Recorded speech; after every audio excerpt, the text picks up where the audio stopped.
ನಮಸ್ಕಾರ. ರಿವ್ಯೂ ಚಾನಲ್ಗೆ ಸ್ವಾಗತ. ನಾನು ಸೌಖ್ಯ ಗಾಂವ್ಕರ್. ಇದು ಮೋದಿ ಸರ್ಕಾರಕ್ಕೆ NDA ಸರ್ಕಾರಕ್ಕೆ ಸಂಬಂಧಪಟ್ಟ ಸರ್ಕಾರದ ಅಳಿವು ಉಳಿವಿಗೆ ಸಂಬಂಧಪಟ್ಟಂಥ ಬಿಗ್ ಬ್ರೇಕಿಂಗ್ ನ್ಯೂಸ್.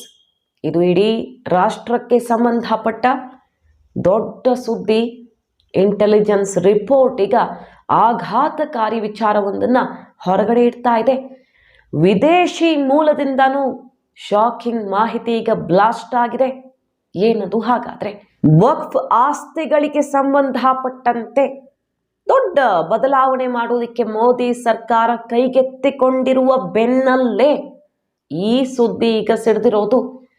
ಅದಕ್ಕೂ ಇದಕ್ಕೂ ಏನು ಲಿಂಕು, ಏನಾಗ್ತಾ ಇದೆ ಅಸಲಿಗೆ ಮಾಹಿತಿ ಮುಂದೆ ಇಡ್ತಾ ಇದೀವಿ. ಮಿಸ್ ಮಾಡಿದ್ರೆ ನಮ್ಮ ಚಾನಲ್ನ ಸಬ್ಸ್ಕ್ರೈಬ್ ಮಾಡಿ, ನಿಮ್ಮ ಅಭಿಪ್ರಾಯ ಕಮೆಂಟ್ ಮಾಡಿ ತಿಳಿಸಿ. ಎಸ್ ವೀಕ್ಷಕರೇ, ಇದು ಸಣ್ಣ ಬೆಳವಣಿಗೆ ಅಲ್ವೇ ಅಲ್ಲ. ಮೋದಿ ಸರ್ಕಾರವನ್ನ ಶೇಕ್ ಮಾಡುವಂತಹ ದೊಡ್ಡ ಪ್ಲಾನ್ ಒಂದು ಇಂಟೆಲಿಜೆನ್ಸ್ ರಿಪೋರ್ಟ್ನಲ್ಲಿ ಈಗ ರಿವೀಲ್ ಆಗಿದೆ. ಏನದು ಹಾಗಾದ್ರೆ?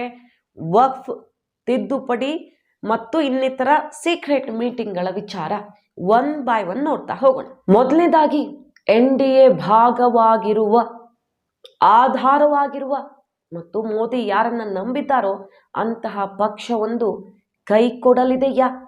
ಅದು ಕೂಡ ಮೋದಿ ಸರ್ಕಾರ ತರೋದಿಕ್ಕೆ ಉದ್ದೇಶಿಸಿರುವ ಈ ವಕ್ಫ್ ಸಂಬಂಧಪಟ್ಟಂತೆಯೇ ಯಾರೂ ಊಹೆ ಮಾಡಿದಂತಹ ಬೆಳವಣಿಗೆಯೊಂದು ಆಗಲಿದೆಯಾ? ಸದ್ದಿಲ್ಲದೆ ಆ ಆಪರೇಷನ್ ಈಗ ಶುರುವಾಗಿದೆ. ಈ ಇಂಟೆಲಿಜೆನ್ಸ್ ರಿಪೋರ್ಟ್ ಈಗ ಸರ್ಕಾರಕ್ಕೆ ಶಾಕ್ ಕೊಡ್ತಾ ಇದೆ. ಬರೀ ದೇಶದ ಒಳಗೆ ಸಿಕ್ಕಿರುವ ಇಂಟೆಲಿಜೆನ್ಸ್ ರಿಪೋರ್ಟ್ ಅಲ್ಲ, ವಿದೇಶದಿಂದ ಒಂದು ರಿಪೋರ್ಟ್ ಬರ್ತಾ ಇದೆ. ರಷ್ಯಾ ಮೂಲದ ಮೀಡಿಯಾ ರಿಪೋರ್ಟ್ ಒಂದು ಈಗ ಮೋದಿ ಆ್ಯಂಡ್ ಟೀಮ್ಗೆ, ಮೋದಿ ಸರ್ಕಾರಕ್ಕೆ ಅತಿ ದೊಡ್ಡ ಆಘಾತಕಾರಿ ಸುದ್ದಿಯನ್ನು ಕೊಡ್ತಾ ಇದೆ. ಅಮೆರಿಕ ಭಾರತದಲ್ಲಿ ಸರ್ಕಾರವನ್ನು ಅಸ್ಥಿರಗೊಳಿಸೋದಕ್ಕೆ ಏನು ಮಾಡ್ತಾ ಇದೆ ಅನ್ನುವ ಗಂಭೀರ ವಿಚಾರ, ಅತಿ ದೊಡ್ಡ ಆರೋಪವನ್ನು ಸಿಡಿದಿರೋದೀಗ. ಬಾಂಗ್ಲಾದೇಶದಲ್ಲಿ ಸರ್ಕಾರ ಉರುಳೋದಿಕ್ಕೆ ಅಮೆರಿಕನೇ ಕಾರಣ ಅಂತ ಮಾಜಿ ಪ್ರಧಾನಿ, ಅಲ್ಲಿನ ಮಾಜಿ ಪ್ರಧಾನಿ ಹಸೀನಾ ಹೇಳಿದ್ದನ್ನು ನೋಡಿದ್ವಿ ನಾವು. ಭಾರತದಲ್ಲೂ ಸಂಚಾಗ್ತಿದೆ, ಬಾಂಗ್ಲಾದಲ್ಲೂ ಆಯಿತು. ಕೆಲವು ಭಾಗಗಳನ್ನು ವಶಪಡಿಸಿಕೊಂಡು ಪ್ರತ್ಯೇಕ ಏನೋ ಒಂದು ಮಾಡುವಂಥ ಪ್ಲ್ಯಾನೂ ಆಗ್ತಿದೆ. ಕ್ರಿಶ್ಚಿಯನ್ ರಾಷ್ಟ್ರ ಮಾಡೋ ಪ್ಲ್ಯಾನ್ ಇದೆ. ಇದೆಲ್ಲ ಇಲ್ಲಿ ಬಂದಾಗ ಹೇಳಿಕೊಂಡಿದ್ದು ಸದ್ದಾಗಿತ್ತು. ನಾವು ರಿಪೋರ್ಟ್ ಮಾಡಿದ್ವಿ ಏನಾಗ್ತಿದೆ, ಭಾರತದ ನಾರ್ತ್ ಈಸ್ಟಲ್ಲಿ ಯಾರು ಕೈ ಆಡಿಸ್ತಿದ್ದಾರೆ ಅನ್ನೋದ್ರ ಬಗ್ಗೆ ಎಲ್ಲ. ಅದೆಲ್ಲ ಇಲ್ಲಿ ವಿಚಾರ, ಅದನ್ನು ಮೀರಿದ ರಿಪೋರ್ಟ್ ಬರ್ತಾ ಇದೆ ನೋಡಿ. Sputnik, Russia news agency Sputnik report ಈಗ ಕಂಪನ ಸೃಷ್ಟಿ ಮಾಡಿದೆ. ಅಮೆರಿಕದ ಅಧಿಕಾರಿಗಳು ಭಾರತದಲ್ಲಿ ವಿರೋಧ ಪಕ್ಷಗಳ ಪ್ರಭಾವಿ ನಾಯಕರ ಜೊತೆಗೆ ನಿರಂತರವಾದ ಮೀಟಿಂಗ್ನಲ್ಲಿ ತೊಡಗಿಕೊಂಡಿದ್ದಾರೆ ಸರ್ಕಾರವನ್ನು ಸ್ಥಿರ ಮಾಡೋದಿಕ್ಕೆ ಅನ್ನುವ ಸುದ್ದಿ. US council general Jennifer Larson ಅನ್ನುವಂತಹ ಮಹಿಳೆ ಇತ್ತೀಚೆಗೆ ಯಾರ್ಯಾರನ್ನ ಭೇಟಿಯಾಗಿದ್ದಾರೆ ಅದು ಬಹಳ ಕುತೂಹಲಕ್ಕೆ ಕಾರಣ ಆಗಿರೋದು ನೋಡಿ. ಪ್ರತಿಪಕ್ಷಗಳ ಹಲವು ಪ್ರಮುಖ ನಾಯಕರುಗಳನ್ನು ಮೀಟ್ ಆಗಿದ್ದಾರೆ. OIC ಮೀಟಿಂಗ್ ಮಾಡಿ ಫೋಟೋ ಶೇರ್ ಮಾಡ್ಕೊಂಡಿದ್ದಾರೆ. ಎಲ್ಲಕ್ಕಿಂತ ಪ್ರಮುಖವಾಗಿ ಚಂದ್ರಬಾಬು ನಾಯ್ಡು ಅವರ ಜೊತೆಗೆ ಸುದೀರ್ಘ ಮಾತುಕತೆಯನ್ನು ನಡೆಸಿದ್ದಾರೆ ಈ ಜೆನಿಫರ್ ಲಾರ್ಸನ್. ಅಮೆರಿಕದ ಒಬ್ಬರ ಅಧಿಕಾರಿ ತೆಲಂಗಾಣದಲ್ಲಿ ಮೀಟಿಂಗ್ ಮಾಡಿದ್ದಾರೆ ಕಾಂಗ್ರೆಸ್ ಲೀಡರ್ಸ್ ಜೊತೆ. ಆಂಧ್ರದಲ್ಲಿ ಮೀಟಿಂಗ್ ಆಗಿದೆ. TDP ನಾಯಕ ಚಂದ್ರಬಾಬು ನಾಯ್ಡು, ಅಲ್ಲಿನ CM ಚಂದ್ರಬಾಬು ನಾಯ್ಡು ಜೊತೆಗೆ ಮೀಟಿಂಗ್ ಆಗಿದೆ. ಈಗ ರಷ್ಯಾದ ಈ ಏಜೆನ್ಸಿ ಭಾರತವನ್ನು ಎಚ್ಚರಿಸ್ತಾ ಇದೆ, ಭಾರತದಲ್ಲಿ ಏನೋ ಒಂದು ದೊಡ್ಡದಾಗೋದಿಕ್ಕಿದೆ. ಅಂತಹ ಸೀಕ್ರೆಟ್ ಮೀಟಿಂಗ್ ಪ್ರತಿಪಕ್ಷಗಳ ನಾಯಕರುಗಳ ಜೊತೆಗೆ ಅಮೆರಿಕ ಸದ್ದಿಲ್ಲದೆ ಶುರು ಮಾಡಿದೆ ಅಂತ. ಬಾಂಗ್ಲಾ ಪಾಕಿಸ್ತಾನದ ಬಳಿಕ ಅಲ್ಲೆಲ್ಲ ಕೈ ಆಡಿಸಿದ್ದು ಇದ್ದೇ ಇದೆಯಲ್ಲ. ಭಾರತದಲ್ಲಿ ಮೋದಿ ನಾಯಕತ್ವ, ಒಂದು ಸುಸ್ಥಿರ ಸರ್ಕಾರ ಕೂಡ ಇರಬಾರ್ದು ಅಂತ ಏಷ್ಯಾದಲ್ಲಿ ಸೂಪರ್ ಪವರ್ ಆಗಿ, ಇಡೀ ಜಗತ್ತಲ್ಲಿ ಸೂಪರ್ ಪವರ್ ಆಗಿ ಬೆಳೀತಿರುವಂತಹ ಭಾರತದ ನಾಯಕತ್ವವನ್ನು ಮತ್ತು ಇಲ್ಲಿನ ಸರ್ಕಾರವನ್ನೇ ಬುಡಮೇಲು ಮಾಡಬೇಕು ಅಂತ ದೊಡ್ಡ ಷಡ್ಯಂತ್ರ ಒಂದು ರೂಪಿತವಾಗಿದೆಯಾ. ಅಂತಹ ಬಾಂಬ್ ಈಗ ಬ್ಲಾಸ್ಟ್ ಆಗ್ತಾ ಇದೆ. ಈ ಜೆನಿಫರ್ ಹಾಗಾದರೆ ಯಾರ್ಯಾರನ್ನು ಭೇಟಿಯಾಗಿದ್ದಾರೆ ಮತ್ತು ಆಕೆಯ ಉದ್ದೇಶ ಏನು?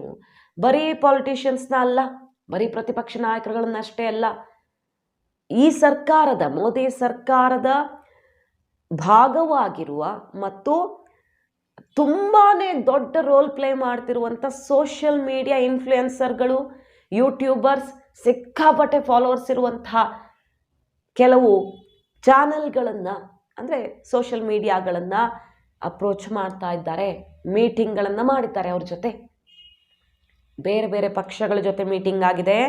ಚಂದ್ರಬಾಬು ನಾಯ್ಡು ಅವರು NDA ಬಿಡುವಂತೆ ಅಂದರೆ ಶಿಫ್ಟ್ ಆಗುವಂತೆ, ಅವರು ತನ್ನ ಸಪೋರ್ಟನ್ನು ಹಿಂತೆಗೆದುಕೊಳ್ಳುವಂತೆ ಮನವೊಲಿಸುವ ದೊಡ್ಡ ತಂತ್ರಗಾರಿಕೆಯೊಂದು ನಡೀತಾ ಇದೆಯಾ. ಅದು ಆಂಧ್ರ ಬ್ಯಾಪ್ಟಿಸ್ಟ್ ಚರ್ಚ್ ಮೂಲಕ ಅಂತಹ ಪ್ಲ್ಯಾನ್ ಆಗಿದೆಯಂತೆ. ಅಂದರೆ ಅಮೆರಿಕದ Baptist church, Andhra Baptist church, ಅಲ್ಲಿನ ಲಿಂಕು, ಅಲ್ಲಿಗೆ ಹಣ ಸಂದಾಯ, ನಿರಂತರವಾಗಿ ರಾಜಕೀಯದಲ್ಲಿ ಬದಲಾವಣೆಗಳನ್ನು ತರೋದಕ್ಕೆ, ಆಂಧ್ರದಲ್ಲಿ ಚಂದ್ರಬಾಬು ನಾಯ್ಡು ಅವರ ಮನವೊಲಿಸೋದಕ್ಕೆ ಅದೇ ಬ್ಯಾಪ್ಟಿಸ್ಟ್ ಚರ್ಚ್ ಮಾಧ್ಯಮದ ಮೂಲಕ ಅಂದರೆ ಆ ಚಾನಲ್ ಮೂಲಕ ಅವರನ್ನು ಮೀಡಿಯೇಟರ್ ಮಾಡಿಕೊಂಡು ಅಮೆರಿಕ ದೊಡ್ಡ ಪ್ಲ್ಯಾನ್ ಒಂದನ್ನು ರೂಪಿಸಿದೆ ಅನ್ನುವ ರಿಪೋರ್ಟ್ ಈಗ ಸಂಚಲನ ಸೃಷ್ಟಿ ಮಾಡ್ತಿದೆ. ಇದೇ ಟೈಮಲ್ಲಿ ನೋಡಿ ಒಂದು ಬೆಳವಣಿಗೆನೂ ಆಗಿದೆ. ಚಂದ್ರಬಾಬು ನಾಯ್ಡು ಮೋದಿಗೆ ಮೊದಲ ಬಿಗ್ ಶಾಕ್ ಕೊಟ್ಟಿದ್ದಾರೆ. ವಕ್ಫ್ ತಿದ್ದುಪಡಿ ಏನು ಮಾಡೋದಕ್ಕೆ ಹೊರಟಿದೆಯಲ್ಲ, ಈಗ ಸದ್ಯ ಅದು ಜಾಯಿಂಟ್ ಪಾರ್ಲಿಮೆಂಟರಿ ಕಮಿಟಿಗೆ ಹೋಗಿದೆ, JPCಗೆ ಹೋಗಿದೆ. ಆ ಬಿಲ್ ಏನು ಅಂತ ಸಮಾಲೋಚನೆ ಆಗ್ತಾ ಇದೆ. ಸಿಕ್ಕಾಪಟ್ಟೆ ವಿರೋಧ ವ್ಯಕ್ತವಾಯಿತು. ಮೋದಿ ಮತ್ತು BJPಯ ಮಿನಿಸ್ಟರ್ಸ್ NDA ಹೇಳ್ಕೊಂಡಿದ್ದೇನು, ಯಾಕೆ ತರೋದಕ್ಕೆ ಹೊರಟಿದ್ದೀವಿ ಅಂತ ಕೇಳಿದ್ರೆ, ಇಡೀ ದೇಶದಲ್ಲಿರೋ ಎಲ್ಲ ಆಸ್ತಿನೂ ಇರುತ್ತೇನ, ಹಾಗಾದರೆ ಯಾವ್ದು ಬೇಕಾದರೂ ಕಬಳಿಸಬಹುದಾ? ದೇವಸ್ಥಾನ ಸಾವಿರಾರು ವರ್ಷಗಳ ಹಿಂದೆ ಇಸ್ಲಾಂ ಹುಟ್ಟೋದಕ್ಕಿಂತ ಮುಂಚೆ ಇದ್ದ ದೇವಸ್ಥಾನವು ವಕ್ಫ್ ಆಸ್ತಿ ಹೆಂಗಾಗತ್ತೆ? ಇಂಥದ್ದೆಲ್ಲ ಪ್ರಶ್ನೆಗಳು ಹೇಳ್ತು, ಜಟಾಪಟಿ ಆಯಿತು. ಕೊನೆಗೆ ಜಾಯಿಂಟ್ ಪಾರ್ಲಿಮೆಂಟರಿ ಕಮಿಟಿ ಎದುರಿದೆ ಈಗ ಅದು. ಮೋದಿ ಸರ್ಕಾರ ಆರ್ಟಿಕಲ್ 370 ಬಳಿಕ ಮತ್ತೊಂದು ಬಿಗ್ ಸ್ಟೆಪ್ ಇಟ್ಟಿದ್ದು ವಕ್ಫ್ ವಿಚಾರದಲ್ಲಿ. ದೇಶದಲ್ಲಿ ದಂಗಲ್ ಎಬ್ಬಿಸಬಹುದಾದಂತಹ ಒಂದು ಬದಲಾವಣೆ ಮಾಡ್ತೀವಿ ಅಂತ ಹೊರಟಿದೆ ಈಗ. ಅದಕ್ಕೆ ಚಂದ್ರಬಾಬು ನಾಯ್ಡು ಅವರು ನೋ ಎಂದಿದ್ದಾರೆ. NDAಗೆ ಆಧಾರವಾಗಿರುವ ಬೇರೆಯವರು ಬಿಟ್ಟಾಕಿ ಈಗ ಪಾಸ್ ಮಾಡ್ಕೊಳ್ಬೇಕಲ್ಲ ಬಿಲ್ಲನ್ನು.